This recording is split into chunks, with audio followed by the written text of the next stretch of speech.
Рахмет. Жиналған қыз жігіттің сәнін айттым, жайылған дастарханның дәмін айттым. Жұлдыз апа маған өкпең жоқ шығар, қағазға жазып бергеннің бәрін айттым. Бұл жердің жайсаңдар мен жақсыларын, тіліммен сол қонақтың ақсынадым. Қағазға жазылған бәрін оқ, қалғанын қолыңызға тапсырамын. Сөзімді өлеңменен араластырам. Бұл ақының жырлаудан талмас бұдан. Мейрамның тойында бәрін айттым, қалғанын Әселдің тойында жалғастырам.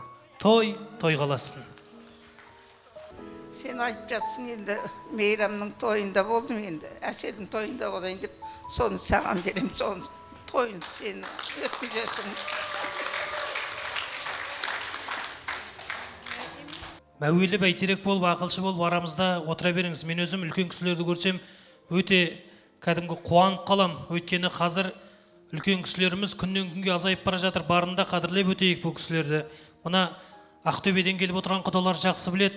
Сіздердің жерлестеріңіз Қайнар Алакөзовтың атасы мен әжесінің бір күндік өмірін керемет қылып қағаз бетіне түсірген екен. Менің атам әжемді боқтайды әлі, сәл үзілсе шұбаты ет қаймағы.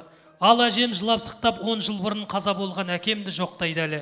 Жоқтағанмен жазмышқа көніп отыр, зарлама деп атамда төніп отыр.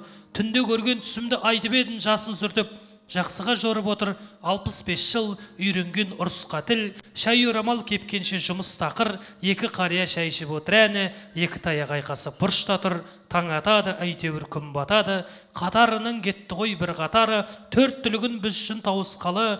Бізді санап екеуі бір жатады. Атам тарих, сөзсінде қасын отыр. Ақылыңа береді қосып ақыл. Әжем болса жыламай жүрмекен деп кеткен қызға құмалақ ашып отыр. Туыстармен арадан көпір бұзбай, ет салып апта сайын шақырғызбай. Осы келін жақсы деп мақтап қояды, келіні бар, шешемді отырғызбай.